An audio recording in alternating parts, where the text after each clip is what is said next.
ചോദ്യം ഡേഞ്ചറസ് ആണ്. നിങ്ങൾ തന്നെ ഒരു മന്ത്രിയായതിന്റെ ഹുങ്കും പവറും ഈ സിനിമയ്ക്ക് വേണ്ടി ഞാൻ ഉപയോഗിക്കണമായിരുന്നു എന്നാണ് നിങ്ങൾ പറയുന്നത്. വെരി സോറി, അതൊന്നും വകവയ്ക്കുന്നില്ല. അതൊക്കെ പറയേണ്ടവരൊക്കെ പറയുന്നു, അവർ പറഞ്ഞോട്ടെ. ഈ സിനിമയിൽ ജാനകി എന്ന് പറയുന്നത് കേരളത്തിൽ എത്ര ജാനകിമാരുണ്ട്, ഇന്ത്യയിൽ എത്ര ജാനകിമാരുണ്ട്, ലോകത്ത് എത്ര ജാനകിമാരുണ്ട്, എത്ര കോടിയാണ് നിങ്ങൾ പിങ്ക് പോലീസിന്റെ പേരിൽ ചെലവാക്കിയത്? സ്ത്രീ സുരക്ഷ എന്ന് പറഞ്ഞ എത്ര CCTV ക്യാമറകൾ വെച്ചിട്ടുണ്ട്? അതിൻ്റെയൊക്കെ ഫലം എന്തുണ്ടായി? നമസ്കാരം, ഞാനിപ്പോൾ ദുബൈയിലാണ് ഉള്ളത്. നമ്മുടെ പ്രിയപ്പെട്ട സുരേഷ് ഗോപിയും അതുപോലെ തന്നെ JSKയുടെ ടീം ഫുൾ ഇവിടെ വരികയാണ്. ഈ സിനിമയെക്കുറിച്ചുള്ള അവരുടെ വാക്കുകൾ കേൾക്കാം. ഏറ്റവും മനോഹരമായ നിമിഷങ്ങളായിരിക്കും കടന്നു പോകുന്നത്. അപ്പോൾ എല്ലാവരെയും ഈ പ്രോഗ്രാമിലേക്ക് സ്വാഗതം ചെയ്യുന്നു. ഞാനിപ്പോൾ ഉള്ളത് ബറാക്കിലാണ്, നമ്മുടെ പ്രിയപ്പെട്ട കണ്ണൻ രവി ചേട്ടനോടാണ്. ചേട്ടാ, എൻ്റെ ഒരു ചോദ്യമാണ്, സുരേഷ് ഗോപിയൊക്കെ എപ്പോഴെത്തും? ഇപ്പോൾ ഒരു 10-15 മിനിറ്റുക്കുള്ള എത്തും. ഈ ഫിലിം പ്രൊമോഷൻ വേണ്ടിയിട്ട് JSKൻ്റെ അടിപൊളി സാറ് നമ്മൾ ഇഷ്ടപ്പെട്ട ആക്ടറാണ്. അടിപൊളിയായിട്ട് ഒരു ആക്ഷൻ, അങ്ങനെ ഒരു നല്ല ബഹുമാനമുള്ള ആക്ടറാണ്. ആഫ്റ്റർ ലോങ് ടൈം ഈ മൂവി വന്നതാണ്. After election okay, only minister ആയ ശേഷം വന്ന മൂവിയാണ്. പക്ഷെ നമുക്ക് ഇഷ്ടപ്പെട്ട ആളാണ്. ആദ്യമായിട്ട് ഇവിടെ നമ്മ വരിപ്പിച്ചിട്ട് ഇത് ഒരു നല്ല ഗ്രേറ്റ് സിറ്റ് ഗദർ. ഓക്കെ, അതിൻ്റെ വേണ്ടി പുള്ളിക്ക് വേണ്ടി വെയിറ്റ് ചെയ്തിട്ടുണ്ട്. അതിൻ്റെ ഈ ഒരു ക്രൗഡാണ് കാണുന്നത്. അതെ, അതിൻ്റെ കൊണ്ടാണ് ഈ ക്രൗഡ്. Okay, thank you.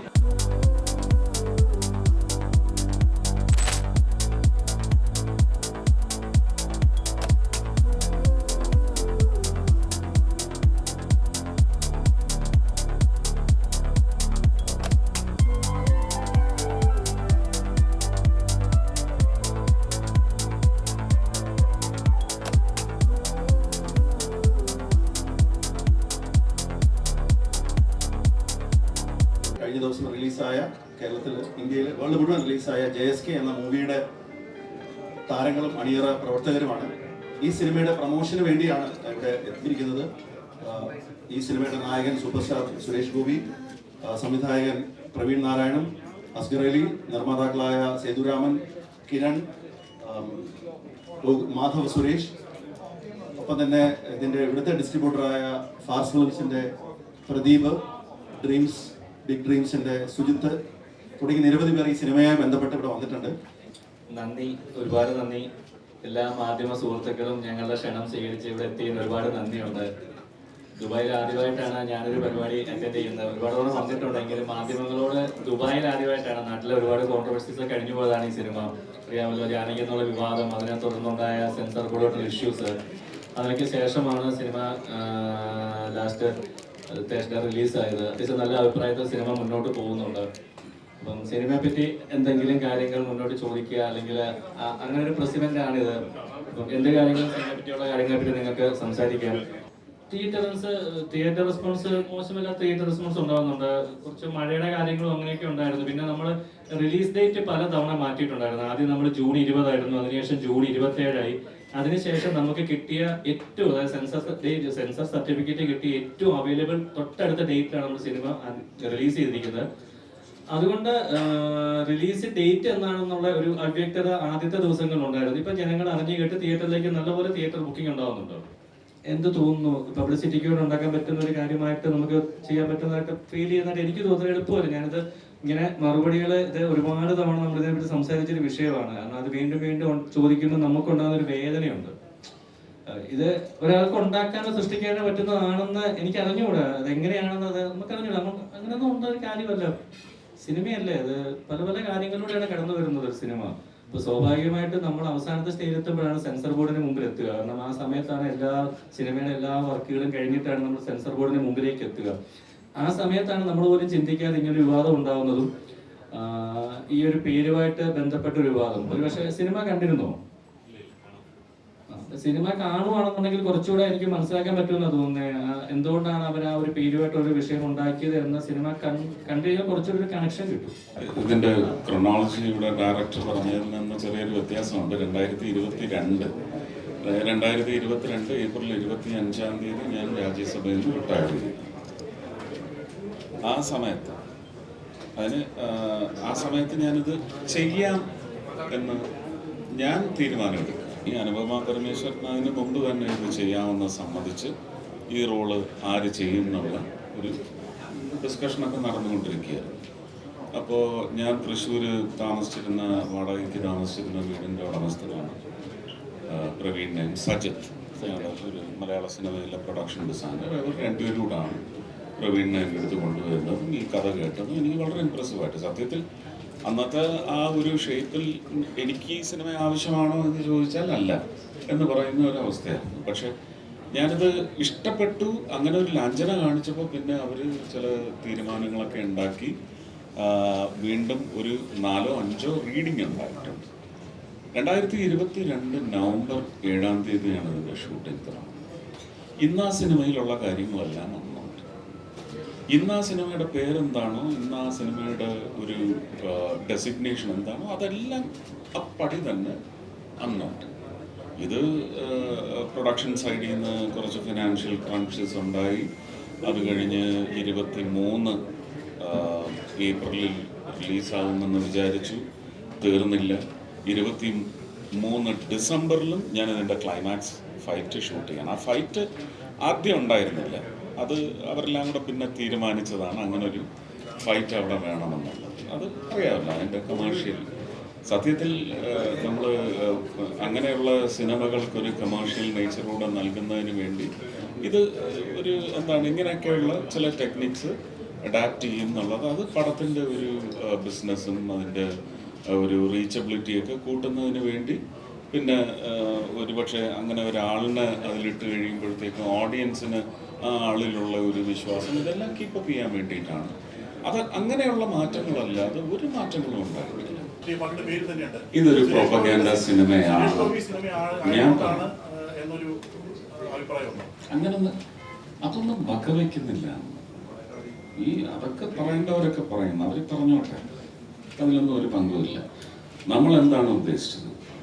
ഈ സിനിമയിൽ ജാനകി എന്ന് പറയുന്നത് കേരളത്തിൽ എത്ര ജാനകിമാരുണ്ട്, ഇന്ത്യയിൽ എത്ര ജാനകിമാരുണ്ട്, ലോകത്ത് എത്ര ജാനകിമാരുണ്ട്, ഇവർക്കൊക്കെ നീതി നല്ല സൗഖ്യത്തോടെയും സന്തോഷത്തോടെയും അനുഭവിച്ച് മരണത്തിലേക്ക് യാത്ര ചെയ്തെത്താൻ പറ്റിയിട്ടുണ്ട്. എത്ര പേർക്ക് സാധിച്ചിട്ടുണ്ട്? അത് എത്രയോ വർഷങ്ങളായി ഇത് തുടർന്നുകൊണ്ടിരിക്കുകയാണ്. നമുക്ക് സ്ത്രീ ശാക്തീകരണ മൂവ്മെന്റ് ദേശീയ തലത്തിൽ, പിങ്ക് പോലീസ് സംസ്ഥാന തലത്തിൽ, അതിനകത്ത് നിങ്ങൾ ഒരു ഉന്നം വെച്ച പ്രൊപ്പഗാൻഡ എന്ന് പറയുന്നത് ഒന്ന് മാറ്റി നിർത്തിയാൽ പ്രൊപ്പഗാൻഡയാണോ എന്ന് ചോദിച്ചാൽ യെസ്. എത്ര കോടിയാണ് നിങ്ങൾ പിങ്ക് പോലീസിന്റെ പേരിൽ ചെലവാക്കിയത്? സ്ത്രീ സുരക്ഷ എന്ന് പറഞ്ഞ എത്ര CCTV ക്യാമറകൾ വെച്ചിട്ടുണ്ട്? അതിൻ്റെയൊക്കെ ഫലം എന്തുണ്ടായി എന്ന് ചോദിക്കുന്നത് പ്രൊപ്പഗാൻഡയാണ്. ചോദിക്കാൻ പാടില്ല. അങ്ങനെയാണെങ്കിൽ നിങ്ങളൊന്നും മൈക്കെടുത്തേ നടക്കാൻ പാടില്ല. നിങ്ങളെല്ലാം പ്രൊപ്പഗാൻഡയുടെ ഭാഗമാണ്. നിങ്ങൾക്കെല്ലാം നിങ്ങളുടെ രാഷ്ട്രീയമുണ്ട്, വിവിധ രാഷ്ട്രീയമുണ്ട്. ജാനകി ഒരു സന്ദേശം നൽകുന്നുണ്ട് സമൂഹത്തിന്. എവിടെയാണ് തിരുത്തേണ്ടത് സുരക്ഷിത? അതിനെ തിരുത്തൊന്നും വേണ്ട. ഇപ്പോൾ Janaki Vidyadharan versus state of Kerala എന്ന് പറയുന്നത് ആ തിരുത്തലിനൊരു തുടക്കം കുറിച്ചിട്ടുണ്ടെന്നാണ് ഞാൻ വിശ്വസിക്കുന്നത്. Effectively it has happened. There will be corrections. നമുക്ക് ഫോൾസ് ഉണ്ടാവും, ഫെയിലിയേഴ്സ് ഉണ്ടാവും, നമ്മുടെ നടത്തിപ്പിൽ ചില അബദ്ധങ്ങളൊക്കെ ഉണ്ടാവും. അതൊക്കെ എല്ലാ വശത്തു നിന്നും അനലൈസ് ചെയ്യപ്പെടും. ഓരോ വിഷയത്തിലും വീഴ്ചയുണ്ടായി അനലൈസ് ചെയ്ത് അതിന് കറക്ഷൻസ് വരും. ഇക്കാര്യത്തിലും അതുണ്ടാവും എന്നാണ് എൻ്റെ ആത്മവിശ്വാസം. ശരിക്കും നമ്മൾ മനസ്സിലാക്കേണ്ട കാര്യം, ഒരു പേര് കൊണ്ട് ആരും ഒരു ഇഷ്യൂ ഉണ്ടാക്കില്ല. ആ പേര് എവിടെ എങ്ങനെ ഉപയോഗിക്കുന്നു എന്ന് പറയുന്ന സന്ദർഭത്തിലാണ് വിഷയം ഉണ്ടാകുന്നത്. കറക്റ്റ് അല്ലേ? ജാനകി എന്നുള്ള പേര് ഏതെല്ലാം സന്ദർഭത്തിൽ എങ്ങനെ ഉപയോഗിച്ചു എന്ന് ഉണ്ടായ അവർക്കൊരു തെറ്റിദ്ധാരണ എന്ന് പറയും. ഇപ്പൊ ഓരോന്നും ഓരോ ആൾക്കാരും കാണുന്ന ഒരു പെർസ്പെക്റ്റീവിന്റെ കാഴ്ചപ്പാടിന് വ്യത്യാസമുണ്ട്. ചേട്ടൻ പടം കണ്ടുകൊണ്ട് പറയുവാണ്, നമ്മുടെ സിനിമ ജാനകി എന്ന് പറയുന്നത് ഒരു റേപ്പ് വിക്ടിമാണ്. ഒരു റേപ്പ് വിക്ടിം ഉണ്ടാകുമ്പോൾ അതിന് തീർച്ചയായിട്ടും റേപ്പിസ്റ്റ് ഉണ്ടാവുന്നുണ്ട്. ഈ സിനിമയ്ക്ക് ഒരു ക്ലൈമാക്സ് ഉണ്ടാവുന്നുണ്ട്. ഈ ക്ലൈമാക്സിൽ ആ റേപ്പ് ചെയ്ത റേപ്പിസ്റ്റിനെ കാണിക്കുന്ന ഒരു രീതിയുണ്ട്. അതും ജാനകി എന്ന് പറയുന്ന കഥയുമായിട്ട് അല്ലെങ്കിൽ ആ സിനിമയായിട്ട് ബന്ധമുണ്ട്, ആ പേരുമായിട്ട് ഉണ്ട്. ഒന്നുകൂടെ ശരിക്കും ആലോചിച്ചാൽ വ്യക്തമായിട്ട് എനിക്ക് പറയാൻ പറ്റില്ല. ആ റേപ്പിസ്റ്റിനെ ലാസ്റ്റ് പിടിക്കാൻ വരുമ്പോൾ അദ്ദേഹം ധരിച്ചിരിക്കുന്ന കോസ്റ്റ്യൂം അത് എന്ന് പറയുന്നത് ജാനകി എന്ന് പറയുന്ന സീതാദേവിയുടെ എന്തെങ്കിലും ബന്ധമുണ്ടോ എന്ന് ആലോചിച്ചാൽ മതി. ഉണ്ടോ ഇല്ലയോ? ഇതാണ് അവരെ സംബന്ധിച്ച് ഏറ്റവും വലിയൊരു വിഷയം അതായിരുന്നു. അവര് മുന്നോട്ട് വെച്ചത്, നിങ്ങളുടെ സിനിമ കാണുമ്പോഴേ എനിക്കത് പൂർണ്ണമായിട്ട് സംസാരിക്കാൻ പറ്റുള്ളൂ. കാരണം അതൊരു സ്പോയിലർ ആവുന്ന ഒരു വിഷയമാണ്. അദ്ദേഹം അതൊരു പൈസ മുടക്കി ഒരുപാട് പ്രൊഡ്യൂസേഴ്സ് ഇവിടെ ഇരിപ്പുണ്ട്. അപ്പം ഈ സിനിമ ജാനകി എന്നുള്ളൊരു പേര് കൊണ്ട് മാത്രം കൊണ്ടൊരു വിവാദമല്ല. ജാനകി എന്നുള്ള പേര് ഏതെല്ലാം സന്ദർഭത്തിൽ എങ്ങനെയെല്ലാം ഉപയോഗിച്ചു എന്നുള്ളതൊരു ഒരു ഒരു ഘടകമാണ്. അതിലൊരു പരിധി വരെ അവർ പറഞ്ഞ പോയിന്റുകൾ എനിക്ക് ചില പോയിന്റുകൾ അക്സെപ്റ്റ് ചെയ്യേണ്ടി വന്നിട്ടുണ്ട്. കാരണം സെൻസർ ബോർഡ് ആയിരുന്നു ശരിയെന്നുണ്ടെങ്കിൽ ജാനകി എന്നുള്ള പേര് സിനിമ ഇറങ്ങത്തില്ലല്ലോ. അല്ല, ഇറങ്ങുമോ? ഞാൻ അംഗീകരിച്ചു എന്ന് പറഞ്ഞാൽ കലാകാരൻ എന്നുള്ള നിലയ്ക്ക് എനിക്ക് എവിടെ വിട്ടുവീഴ്ച ചെയ്യാന്നുള്ളത് എന്റെ തീരുമാനമല്ലേ സുഹൃത്തെ, അല്ലേ? ഒരു ആവിഷ്കാര സ്വാതന്ത്ര്യം നിൽക്കുന്നത് ഒരു കലാകാരൻ ആ പ്രൊഡക്റ്റ് എങ്ങനെ ഇപ്പം ഞാൻ കൃത്യമായിട്ട് പറഞ്ഞു, ജാനകി എന്നുള്ളൊരു പേരല്ല വിഷയം, അത് പറയുന്ന സാഹചര്യങ്ങളാണെന്ന് കൃത്യമായിട്ട് പറയുമ്പോൾ ചേട്ടൻ ആ സിനിമ കണ്ടതിന് ശേഷം എന്റെ നമ്പർ വിളിച്ച് നമുക്ക് സംസാരിക്കാം, പൂർണ്ണമായിട്ട് സംസാരിക്കും. ഇതിൽ ആരും എവിടെയും പോകുന്നില്ല. അത് സിനിമ കാണാത്തത് കൊണ്ട് എനിക്ക് പല കാര്യങ്ങളും പറയാൻ പറ്റില്ല. അതാണ് അതിന്റെ ഒരു പ്രാക്ടിക്കൽ പ്രശ്നം. അതാണ് സിനിമ കണ്ടതിന് ശേഷം നിങ്ങൾ തന്നെ വിലയിരുത്തി നോക്കുക എന്താണ് അവിടെ സംഭവിച്ചെന്നുള്ളത്. പേര് മാത്രമല്ല അവിടുത്തെ വിഷയം. ആ പേര് ഉൾക്കൊള്ളുന്ന ആളോട് മറ്റൊരാൾ ചോദിക്കുന്ന ചോദ്യങ്ങൾ, അതിനുണ്ടാകുന്ന സാഹചര്യങ്ങൾ, അതിലേക്കുള്ള റേപ്പിസ്റ്റ്, അതിനുണ്ടാകുന്ന സാഹചര്യങ്ങൾ, ഇതെല്ലാം പല രീതിയിൽ കണക്റ്റഡ് ആവുന്നതായിട്ടാണ് അവര് പറഞ്ഞത്. അപ്പൊ അതിൽ നമുക്കൊരു ഒരു എന്താ പറയുക, ഒരു സംസാരം, ഒരു കാലതാമസം ഉണ്ടാകേണ്ടി വന്നു. അവരെ പറഞ്ഞ് ബോധിപ്പിക്കേണ്ട ഒരു സാഹചര്യങ്ങൾ ഉണ്ടായിട്ടുണ്ട്. അതിൽ നമ്മൾ നീതിയുടെ അല്ലെങ്കിൽ കോടതിയുടെ സൈഡിലേക്ക് പോകേണ്ടി വന്നു. കോടതി സിനിമ കണ്ടു, കോടതി നമ്മുടെ കൂടെ തന്നെയാണെന്ന് നമ്മൾ പറഞ്ഞ കാര്യങ്ങളിൽ ക്ലാരിറ്റി ഉണ്ടെന്ന് കോടതിക്ക് മനസ്സിലായി. അത് കോടതിക്ക് കൃത്യമായിട്ട് ഇപ്പൊ സെൻസർ ബോർഡിനെ എനിക്കോ അല്ലെന്നുണ്ടെങ്കിൽ ഈ പറഞ്ഞതുപോലെ യൂണിയൻ മിനിസ്റ്റർക്കോ അല്ലെങ്കിൽ മിനിസ്ട്രിയോ അല്ല കൺവിൻസ് ചെയ്യേണ്ടത്. കോടതി പോലൊരു നിയമ സംവിധാനത്തിന്റെ സൈഡിൽ നിന്ന് കൃത്യമായിട്ട് സെൻസർ ബോർഡിനോട് ഇതാണ് എന്ന് പറയുമ്പോൾ സെൻസർ ബോർഡ് തിരിച്ചൊന്നും പറയാനില്ല. മറിച്ച് ഒരു മന്ത്രി പറയുക അല്ലെങ്കിൽ വേറെ ആരെങ്കിലും പറയുക ചെയ്താൽ മറ്റൊരു വിവാദമായിട്ട് മാറത്തല്ലേ ഉള്ളൂ. വളരെ സിമ്പിൾ ലോജിക്ക് നമുക്ക് ചിന്തിക്കാനുള്ളതല്ലേ ഉള്ളൂ. ഇതെല്ലാം ഈ പറഞ്ഞതുപോലെ ജാനകിയുടെ വിവാദം കാരണം സംഭവിച്ചു പോയ പ്രശ്നങ്ങളാണ്. ഞങ്ങളെല്ലാം ചാറ്റ് ചെയ്തതെന്ന് അറിയാമല്ലോ. ഒരു മാസം മുമ്പ് ഇവിടെ വരേണ്ട അന്ന് അനുപമ എല്ലാവരും ഉണ്ടായിരുന്നു. ഇപ്പൊ അനുപമയ്ക്ക് പരാതി എന്ന് പറഞ്ഞ ഒരു സിനിമയുടെ പ്രൊമോഷനും റിലീസും കാലിനോട് തിരക്കിലാണ്. അതുകൊണ്ടാണ് പറയാൻ പറ്റാതെ. ഇപ്പൊ ഈ സിനിമയുടെ കഥ ഞാൻ ആദ്യം പറയുന്നത് അനുപമയോട് കൂടെ തന്നെയാണ്. കാരണം ആരോടുമല്ല, ഈ സിനിമയുടെ കഥ ആദ്യം പറയുന്നത് അനുപമയോടാണ്. അനുപമ 2018 ലാസ്റ്റ്, അതായത് 2019 സ്റ്റാർട്ടിങ്ങിലാണ് ഞാൻ അനുപമയുടെ അടുത്ത് ആദ്യം കഥ പറയുന്നത്. 2019 തൊട്ട് കഴിഞ്ഞ 6-7 വർഷമായിട്ട് ജാനകിയായിട്ട് തന്നെയാണ് അനുപമ എന്നോട് നിൽക്കുന്നത് ഈ സിനിമയ്ക്ക് വേണ്ടിയിട്ട്. അതിന്റെ ഒരു ഔട്ട്പുട്ട് സിനിമ കണ്ടവർക്കല്ലേ ജാനകിയെ പറ്റി ഗംഭീര അഭിപ്രായങ്ങൾ വരുന്നുണ്ട്. കാരണം അത്രയേറെ എഫേർട്ട് അനു ആ കഥാപാത്രത്തിന് വേണ്ടി ചെയ്തിട്ടുണ്ട്. എല്ലാവർക്കും അറിയുന്നത് അനുപമ പരമേശ്വരൻ എന്ന് പറഞ്ഞ ഒരു ആർട്ടിസ്റ്റ് മലയാളത്തിന് നഷ്ടപ്പെട്ടു പോയി എന്ന് എനിക്ക് പറയാൻ പറ്റുള്ളൂ. കാരണം മലയാളം വേണ്ട വിധത്തിൽ ഉപയോഗിക്കാൻ ശ്രമിച്ചിട്ടില്ല. അതാണ് അതിന്റെ യാഥാർത്ഥ്യം. അപ്പം ഇപ്പം തീർച്ചയായിട്ടും അനുപമയ്ക്ക് കിട്ടിയിരിക്കുന്ന ഏറ്റവും വലിയൊരു ഓപ്പർച്യൂണിറ്റിയാണ്. അത് അനുപമ വളരെ ഭംഗിയായിട്ട്, അതാ പറഞ്ഞ ആത്മാവ് കൊടുക്കുക എന്ന് പറയും. ഒരു കഥാപാത്രം ഒരു എഴുത്തുകാരൻ എഴുതുന്ന സമയത്ത് കാണുന്ന കഥാപാത്രത്തിന് ആ ഒരു ജീവൻ നൽകുന്ന ആളാണ് ആർട്ടിസ്റ്റ്. അങ്ങനെ നോക്കുമ്പോൾ സിൻസിയറായിട്ട് ഞാൻ പറയാം, ഒരു എഴുത്തുകാരൻ സംവിധായകൻ എന്നുള്ള നിലയ്ക്ക് എന്റെ ജാനകിക്ക് 100% ജീവൻ പകർന്നു നൽകിയിട്ടുണ്ട് അനുപമ. അത് ഞാൻ ഭയങ്കര സന്തോഷവാനാണ്. ഭയങ്കര സന്തോഷം. എനിക്ക് നിങ്ങളൊക്കെ സിനിമ കണ്ടിട്ട് വന്നിരുന്നെങ്കിൽ എന്ന് ഞാൻ ഭയങ്കര ആഗ്രഹിച്ചു. സത്യം ഞാൻ പടത്തിന്റെ റെസ്പോൺസ് കേരളത്തിൽ നിന്ന് കണ്ടിട്ടാണ് ഇങ്ങോട്ട് വരുന്നത്. അപ്പൊ എനിക്ക് നിങ്ങൾ എന്താണ് പടം കണ്ടിട്ട് പറയാൻ പോകുന്നത്, ആ ഒരു സന്തോഷം ഞാൻ നന്നായിട്ട് ചെയ്തിട്ടുണ്ട് എന്ന് കുറെ പേര് പറഞ്ഞു. അതെനിക്ക് നിങ്ങളുടെ അടുത്തൊന്നും കൂടെ കേൾക്കാൻ പറ്റുമെന്നൊരു വിശ്വാസത്തിലാവുന്നു. പക്ഷെ എന്തായാലും നിങ്ങൾ ഉടനെ പോയി പടം കാണുക. ഞാൻ ഭയങ്കര ഹാപ്പിയാണ്. എനിക്ക് ഇവിടെ ഇരിക്കാൻ പറ്റി, ഇത്രയും സുരേഷ് ചേട്ടനായിട്ട് അടുത്തിരിക്കാൻ പറ്റി. ഞാൻ ഭയങ്കര ഹാപ്പിയാണ് എല്ലാ കാര്യത്തിലും. ഇല്ല, ഷൂട്ടിലാണ്, നാളെയായിട്ട് കാണും. അല്ല, അതൊക്കെ അവരുടെ സൗകര്യവും അവരുടെ ചില ടേസ്റ്റിന്റെ ഒക്കെ പ്രശ്നം. അവർ വേറെ രീതിയിൽ ചിലപ്പോൾ അത് പ്രൊമോട്ട് ചെയ്യുന്നുണ്ടാകുന്ന സോഷ്യൽ മീഡിയ എന്ന് പറയുന്നത് വളരെ പവർഫുൾ ആണല്ലോ. അപ്പോൾ അതുവഴിയൊക്കെ അവരുടെ ഒരുപാട് വർക്കും PR വർക്കും ഒക്കെ നടക്കുന്നുണ്ടാവും. അതെല്ലാം ഇതിലേക്ക് വന്ന് കോൺസ്റ്റിറ്റ്യൂട്ട് ചെയ്യും. എന്നെ സംബന്ധിച്ച് ഇത് ഈ പണ്ട് മുതലേ ഉള്ള ഒരു ശീലമാണ്. അത് ലാലിനും ഉണ്ട്. ലാലിന് ഒരു നാണക്കാരനായതുകൊണ്ട് ചിലപ്പം അങ്ങനെ പുറത്തേക്ക് പതഞ്ഞു വന്നില്ല എന്ന് വരും. നമുക്കൊക്കെ ഇത് ഭയങ്കര ഒരു എക്സൈറ്റ്മെന്റ് ഉള്ള ആളാണ്. അതുകൊണ്ട് അദ്ദേഹം ഇപ്പോഴും ഇറങ്ങുന്നത് ഞങ്ങളുടെ ശീലത്തിന്റെ ഭാഗമാണ്. അപ്പോൾ അതുകൊണ്ട് ഇതും കൂടി ആണ് ഈ കാലഘട്ടത്തിന്റെ ഒരു ഒരു പ്രോഡക്റ്റിന്റെ അവതരണ രീതി എന്ന് പറയുന്നത്. രംഗത്തിറങ്ങുക, വേദിയിൽ നിന്നാൽ പോരാ, നമ്മൾ വെർച്വലായി നിന്നാൽ പോരാ, റിയൽ ആവണം എന്ന് പറയുന്ന ഈ കാലഘട്ടത്തിന്റെ സ്വഭാവമാണ്. കാലഘട്ടത്തിലോട്ട് ഞങ്ങൾ വളർന്നിരിക്കുന്നുവെന്ന് മാത്രം വിചാരിച്ചാണ്. അവരുമൊക്കെ കുറച്ചുകൂടെ മെച്ചുവർ ആവുമ്പോൾ അങ്ങനെയൊക്കെ ആയിത്തീരും. ഇപ്പം ഞാൻ ഒറ്റക്കൊമ്പൻ ചെയ്തുകൊണ്ടിരിക്കുകയാണ്. ജോലിക്ക് വിഘാതം സംഭവിക്കാത്ത തരത്തിൽ ചെയ്യാനുള്ള അനുവാദമുണ്ടാവും. അത് പെർമിഷനാണെന്ന് ഞാൻ പറയുന്നില്ല. ആ ഒരു ഇപ്പം ഞാൻ എൻ്റെ ആവശ്യങ്ങൾക്ക് വേണ്ടി സമയമെടുക്കുന്നു, എൻ്റെ കുടുംബപരമായ ആവശ്യങ്ങൾക്ക് വേണ്ടി സമയമെടുക്കുന്നു, അതിന് പെർമിഷൻ വേണ്ടല്ലോ. പക്ഷെ അതവിടെ അറിയാം ഞാൻ ഈ ദിവസങ്ങളിലില്ല. പക്ഷെ എൻ്റെ ജോലി അതേസമയം അവിടെ ഞാൻ വർക്ക് ചെയ്യുന്നു, സെറ്റിൽ. കുടുംബത്തിന് വേണ്ടിയും ഉള്ള സമയം ഞാനത് സിനിമയ്ക്ക് വേണ്ടി ഏക വരുമാന മാർഗമായതുകൊണ്ട് എനിക്കത് അഡാപ്റ്റ് ചെയ്ത് പറ്റൂ. வேற ஒரு ஜோலி எனக்கு அறியத்தில்லை. என்னோட கேள்வி என்னன்னா, நிறைய நீங்க சொல்லிட்டு இருந்தீங்க மலையாளத்தில், எனக்கு புரியுங்கிறதுனால கேட்டேன். எவ்வளோ தடங்கல்கள் கடந்து இந்த படம் வந்து ஒரு வெற்றி படமா அமைஞ்சிருக்குது. நிச்சயமா வெற்றி படமா அமையும். அதாவது இப்போ ஒரு சோஷியல் இஷ்யூஸ், இப்போ சமூக பிரச்சனைகளை படத்தின் மூலமா சொல்றோம். இப்போ ஒரு என்டர்டைன்மெண்ட்டை தாண்டி மக்களுக்கு வந்து ஒரு சோஷியல் இஷ்யூஸ், ஒரு அவேர்னஸ் இதை வந்து கொடுக்கும்போது ஒரு திரைப்படம், ஒரு சினிமா ஏன் இவ்வளோ பிரச்சனையை சந்திக்குது? அது ஏன்னா ஒரு பாசிட்டிவாக வந்து எல்லா வகையிலுமே எல்லாரும் சப்போர்ட் கொடுக்கலாம்.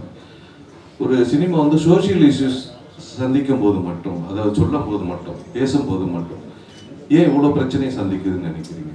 ஒரு படம் வெளியிடுறதுக்கு எல்லாருக்கும் அப்படி ஒரு பிரச்சனை இருக்குன்னு நான் நம்ப முடியல. இது என்னன்னு கேட்டா இதெல்லாம் இரப்ஷன்ஸ் தான். இது நம்மளை பத்தி பேசுறாங்களா, இல்ல அவங்கள பத்தி பேசுறாங்களா, அவங்கள பத்தி மட்டும் பேசுனா நமக்கு சந்தோஷம் வருமா, அந்த சந்தோஷம் கிடைக்கட்டுமே, அந்த மாதிரி இல்லை.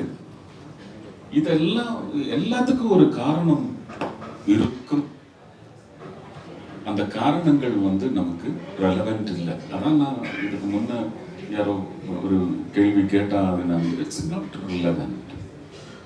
நமக்கு இது நல்லா அமைஞ்சிருக்கு, இது வந்து பணம் போடுற பாக்ஸ்லையும் நல்லா அமையணும் அப்படின்னு சொல்லி ஒரு எண்ணம் இருக்குமில்ல, அந்த ஒரு வயசில் தான் நாங்கள் இப்போ இருக்கிறோம்.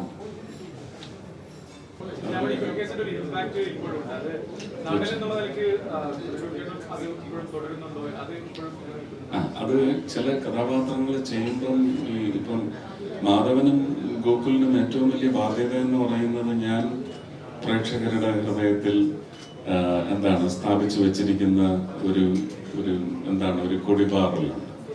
അതാണ് അവരുടെ ബാധ്യത എന്ന് പറയുന്ന പോലെ ഞാൻ തന്നെ ചെയ്തു വെച്ച ചില കഥാപാത്രങ്ങൾ എന്ന് പറയുന്നത്, നിങ്ങളൊക്കെ ഇത് റണ്ണർ തമ്മിൽ ഇങ്ങനെ മൊണോട്ടണസ് ആയി എന്ന് പറയുന്നതിന് എനിക്ക് നികത്താൻ എൻ്റെ ഒരു രീതി മാറ്റി ചെയ്യാനായിട്ട് എനിക്ക് ലിബർട്ടി ഇല്ലാതെ പോകും അല്ലേ? അപ്പോൾ ചിന്താമണി ഇനി ചെയ്യുമ്പോഴും കാലഘട്ടം മാറി. ഇപ്പോൾ ക്രൈമിൻ്റെ പെർഫോമൻസിൻ്റെ സമയത്തുള്ള നേച്ചർ ഒരുപാട് മാറിയിട്ടുണ്ട്. പുതിയ ഒരുപാട് കെമിക്കൽ ഇന്ററാക്ഷൻ വരുന്നുണ്ട് ക്രൈമിനകത്ത്, പണ്ടതില്ല അല്ലേ? എല്ലാം ഫിസിക്കലാണ്. ഇപ്പൊ ചില കെമിക്കൽ ഇന്ററാക്ഷൻസ് വരുന്നുണ്ട് ക്രൈമിനകത്ത്. അപ്പൊ അങ്ങനെയുള്ള കാര്യങ്ങൾ വെച്ചാണെന്ന് തോന്നുന്നു പുതിയ Chintamani LK licensed to kill Lalkrishna എത്രയാണ് യൂട്യൂബ് ചാനലിലോ അല്ലെങ്കിൽ അതിനേക്കാൾ റിവാർഡിംഗ് ആയിട്ടുള്ള ചാനലുകളിൽ പോകുന്നത്. ഇതിന്റെ സബ്സ്റ്റൻസ്, ഇതിൻ്റെ റോയൽറ്റി കോണ്ടന്റ് എടുത്ത് ഇതിന് ചില ട്രാൻസാക്ഷൻസ് നടത്തുന്നത് വഴി എന്താണ് വരുമാനം, അല്ലെങ്കിൽ പിന്നെയും ഇത്രയും നിങ്ങൾ ഇതിനകത്തേക്ക് വരാൻ സാധ്യതയുള്ള കാമ്പുള്ള പ്രൊഡ്യൂസർമാരെ ഓടിക്കുന്ന തരത്തിലുള്ള പ്രചരണം നടത്തുമ്പോൾ എന്തുകൊണ്ടാണ് പ്രവാസികൾ തന്നെ പണവുമായിട്ട് അവിടെ വന്ന് ചിലവാക്കാൻ തയ്യാറാകുന്നത്? അപ്പൊ ഇതിനകത്ത് ഒരുപക്ഷെ പ്രോഫിറ്റ് നെറ്റിൽ നമുക്ക് അനലൈസ് ചെയ്ത് ഡേറ്റ എടുക്കാൻ പറ്റാത്ത തരത്തിലുള്ള ചില വരുമാനങ്ങൾ ഉണ്ടാകുന്നുണ്ട് എന്നുള്ളത് സത്യമാണ്. അല്ലെങ്കിൽ ഈ വ്യവസായം ഇങ്ങനെ നിലനിന്ന് പോകത്തില്ല. നമ്മൾ 38-42 ലക്ഷം രൂപയ്ക്കാണ് ന്യൂഡൽഹി എന്ന് പറയുന്ന സിനിമ ഫസ്റ്റ് കോപ്പി. മമ്മൂക്കയ്ക്ക് അന്ന് എന്താ ശമ്പളം എന്ന് ചോദിക്കണം. എൻ്റെ ശമ്പളം എനിക്ക് പറയാൻ പറ്റും. 25,000 രൂപയാണ് എനിക്ക് എൻ്റെ ശമ്പളം. 25,000. മമ്മൂക്കയുടെ ശമ്പളം ഏകദേശം എനിക്കറിയാം, പക്ഷെ അത് ഞാൻ പറയാൻ പാടില്ല, മാന്യതയില്ല. പ്രേംനസീർ വാങ്ങിച്ചിരുന്ന ഒരു ശമ്പളത്തിന് മേലെ എത്ര പൂജ്യങ്ങൾ ഇപ്പോഴത്തെ ഞാൻ അടക്കമുള്ള സിനിമാ പ്രവർത്തകർ വാങ്ങും. അപ്പോൾ ഇത് തരുന്ന ഒരു സംവിധാനം നിർമ്മാതാവെന്ന നിലയ്ക്കോ അല്ലെങ്കിൽ ക്രിയേറ്റീവ് സെഗ്മെന്റിന്റെ തലത്തിലോ ഉണ്ടെങ്കിൽ അതിന് പുഷ്ടി വർദ്ധിപ്പിക്കാനുള്ള സംവിധാനങ്ങൾ ശക്തമാണെന്ന് നമ്മൾ മനസ്സിലാക്കണം. അല്ലാതെ തിയേറ്ററിൽ രജിസ്റ്റർ ചെയ്ത് വരുന്ന ഒരു വരുമാനം മാത്രമല്ല ഇതിന്റെ വരുമാനം. സിനിമ എല്ലാവരും കാണുക, നമ്മൾ മുടക്കി പൈസ തിരിച്ചു വെക്കുക. സിനിമ പറഞ്ഞ വ്യവസായം ഇപ്പം സുരേഷേട്ടൻ നിങ്ങൾ അവസാനം നിർത്തിയെടുക്കുന്ന ഞാൻ പറയുന്നു, ഇതൊരു വ്യവസായമാണ് ഒരു തരത്തിൽ. ആ വ്യവസായത്തിന് ഇന്ന് മുതൽ മുടക്കാൻ കുറച്ച് ആൾക്കാർ വരുന്നുള്ളൂ എന്നും പറഞ്ഞു വെച്ചു. അതിനൊരു സാമൂഹിക പശ്ചാത്തലം കൂടി ഉണ്ട്. ഇപ്പോൾ നാട്ടിൽ അഭിനയിക്കുന്നത് ആരാണ്, നിർമ്മാതാവ് ആരാണ്, പ്രൊഡ്യൂസർ ഡയറക്ടർ ആരാണ്, കഥ ഏത് രീതിയിലാണ് എന്നൊക്കെ ചിന്തിച്ചിട്ട് ആൾക്കാർ ക്യാമ്പയിനുകൾ സംഘടിപ്പിക്കാൻ തുടങ്ങി. ചെറിയ സങ്കടമുള്ളൊരു കാര്യം പറയാം. നമ്മുടെ സിനിമയുടെ റിലീസിങ് ദിവസം രാഗം തിയേറ്ററിൽ വെച്ചൊരു കേക്ക് കട്ടിങ് ഉണ്ടായിരുന്നു. സ്വാഭാവികമായിട്ടും സൂപ്പർ സ്റ്റാറിനുകൾക്ക് ഇതിൻ്റെ നായക നടന്നുകൾക്കും പല ആൾക്കാരുമായിട്ട് അധികം ഷേക്ക് ഹാൻഡൊക്കെ ചെയ്തിട്ടുണ്ടാവും. അപ്പോൾ കേക്ക് കട്ടിക്കുന്ന സമയത്ത് സാധാരണഗതിയിൽ കൈ കഴുകുക എന്നുള്ളത് നമ്മൾ ഏത് ഭക്ഷണം കഴിക്കുമ്പോൾ ചെയ്യുന്ന കാര്യമാണ്. ആ കൈ കഴുകിയതുപോലെ വിവാദമായിപ്പോൾ. എന്തിനാണിങ്ങനെ? ഇത് വ്യവസായത്തിനെ പുഷ്ടിപ്പെടുത്താനാണോ അല്ല ഡിഗ്രേഡ് ചെയ്ത് ഇല്ലാതാക്കാനാണോ? പലപ്പോഴും യാത്ര ചെയ്യുന്ന ഒരു മനുഷ്യനാണ് ഞാൻ കൃത്യമായിട്ടൊരു കാര്യം പറയുന്നത്, എനിക്ക് എത്രത്തോളം മനസ്സിലാവുമെന്ന് അറിയില്ല. ഈ ലാസ്റ്റ് ഉണ്ടായ കേക്ക് വിഭാഗത്തിന് തൊട്ടടുത്ത് നിങ്ങൾ വീഡിയോ നോക്കി തൊട്ടടുത്ത് നിൽക്കുന്ന ആളാണ്. എനിക്ക് ആദ്യം ചേട്ടനാണ് കേക്ക് തരുന്നത്. അപ്പം ചേട്ടൻ എന്നിട്ട് പറഞ്ഞു, ഞാൻ കേക്ക് എടുക്കുമ്പോൾ ചേട്ടൻ എന്നോട് ആദ്യം കൈ കഴുകിയോടാ. എന്നെ ആദ്യം ദേഷ്യപ്പെടുന്നു എന്നോടാ. കാരണം ഇതെന്തുകൊണ്ടാണ് ഞാൻ പറയാൻ കാരണം ഞാൻ കൃത്യമായിട്ട് പറഞ്ഞുതരാം. സുരേഷ് ചേട്ടൻ എന്ന് പറഞ്ഞാൽ, അല്ലെങ്കിൽ ഈ സുരേഷ് ഗോപി എന്ന് പറഞ്ഞ ആക്ടർക്കോ സുരേഷ് ഗോപി എന്ന് പറഞ്ഞ മിനിസ്റ്റർക്കോ ഒരു ജലദോഷം ഉണ്ടായാൽ, ഒരു സൗണ്ട് മാറിയാൽ, ഒന്ന് പനി പിടിച്ചാൽ ഞാൻ അനുഭവിച്ചിട്ടുണ്ട് ജീവിതത്തിൽ. സുരേഷ് ചേട്ടൻ്റെ ഡബ്ബിംഗ് സ്റ്റുഡിയോ എല്ലാം സെറ്റാക്കി വെച്ച് ഞങ്ങളെല്ലാം റെഡിയാക്കി ലാൽമടി ഇരിക്കുന്ന സമയത്തായിരിക്കും സൗണ്ടിന് ചെറിയൊരു ഇൻഫെക്ഷൻ വരുന്നത്. അപ്പോൾ നമ്മളതുകൊണ്ട് അനുഭവിക്കുന്ന ഒരുപാട് ബുദ്ധിമുട്ടുണ്ട്. ഒരു ചെറിയ ജലദോഷം എന്ന് പറഞ്ഞാൽ ഞാൻ ലൊക്കേഷനിലെല്ലാം സെറ്റ് ഇട്ട് ഞങ്ങൾ 150-120 ടെക്നീഷ്യൻസും 10-600 ജൂനിയർ ആർട്ടിസ്റ്റിനെ ഉൾപ്പെടെ എല്ലാം ഈ നിങ്ങൾക്ക് സിനിമ കാണാൻ പറ്റുന്ന കാണാം നാഗർകോവിലെ ഫൈറ്റ് അതിന് എത്രത്തോളം എക്സ്പെൻസ് ചിലവാക്കിയിട്ടുണ്ടെന്ന്. ഇതേ സാധനം ഞങ്ങൾ 2022 കുമളിയിൽ ഫുള്ള് സെറ്റിട്ട് അത്രയും ജൂനിയർ ആർട്ടിസ്റ്റിനെ സെറ്റ് ചെയ്ത് അത്രയും എക്യുപ്പഡായ നിമിഷത്താണ് സുരേഷ് മഴ വന്നു, അതിൻ്റെ കൂടെ പനി പിടിച്ചു, ചെറിയൊരു ജലദോഷം വന്നു. അപ്പൊ അതുകൊണ്ട് ബാധിക്കുന്ന എത്രത്തോളം കാര്യങ്ങളുള്ളതെന്ന് വെച്ചാൽ അത്ര റെസ്പോൺസിബിൾ ആണ്. നമ്മളെ തുറന്നു പറയാം, പ്രൊഫഷണൽ ആണ്. അന്ന് പനി വന്നതല്ല, അന്ന് മഴ പെയ്ത് ഇട്ട സെറ്റെല്ലാം അതിന്റെ കളറെല്ലാം ഒലിച്ചു. അതുകൊണ്ടാണ് ഞാൻ പലപ്പോഴും ശ്രദ്ധിച്ചത്. അതുകൊണ്ടാണ് ചേട്ടൻ ഓരോ കാര്യങ്ങളും അത്രയേറെ സൂക്ഷ്മതയോടെ അല്ലെങ്കിൽ അത്രയേറെ നോക്കിയാണ്. അത് സത്യമാണ്. അത് ഇങ്ങനെയുള്ള കുറെ കാര്യങ്ങൾ അതിന്റെ പിന്നിലുള്ളത് കൊണ്ടാണെന്ന് അടുത്ത് സഞ്ചരിച്ചപ്പോൾ എനിക്ക് മനസ്സിലായി. ദൂരെ നിന്ന് ഞാനും ചിന്തിച്ചിട്ടുണ്ട് പല കാര്യങ്ങളിലൊക്കെ എന്തായും. പക്ഷെ ചേട്ടൻ അത് ശ്രദ്ധിക്കുന്നതിന്റെ കാരണം ഇതുകൂടാണ്. ഇപ്പൊ ഒറ്റക്കൊമ്പ ഷൂട്ട് നടക്കുവാണ്, എത്രയോ പേരാണോ ഷൂട്ട് ചെയ്യുന്നത്. ഒരു ചെറിയ പനി വന്നൊരു 5 ദിവസം സുരേഷ് ചേട്ടൻ മാറി ഇരുന്ന് കഴിഞ്ഞാൽ അത്രയും പേര് അവിടെ വെറുതെ ഇരിക്കണം. അതുണ്ടാകുന്ന ഒരു ടെൻഷൻ ഡയറക്ടർക്ക് അറിയാം. ആ ഒരു വേദനയും വിഷമവും നെഞ്ചിലെ പടച്ചിലും അറിയാവുന്നൊരു മനുഷ്യനാണ് ഞാൻ. അതുകൊണ്ട് ഇത് കുറച്ചുകൂടെ നമ്മൾ മനസ്സിലാക്കിയാൽ കൃത്യമായിട്ട് മനസ്സിലാക്കാൻ പറ്റുന്ന കാര്യമുള്ളൂ. ഇതെല്ലാം വെറുതെ വിവാദങ്ങൾക്ക് മാത്രം സൃഷ്ടിക്കപ്പെടുന്നതാണെന്ന്. Thank you. എല്ലാവരും പോയി സിനിമ കാണണം.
This program brought to you by NK Group. Lucky Center and Lucky Department Store, Ajuman.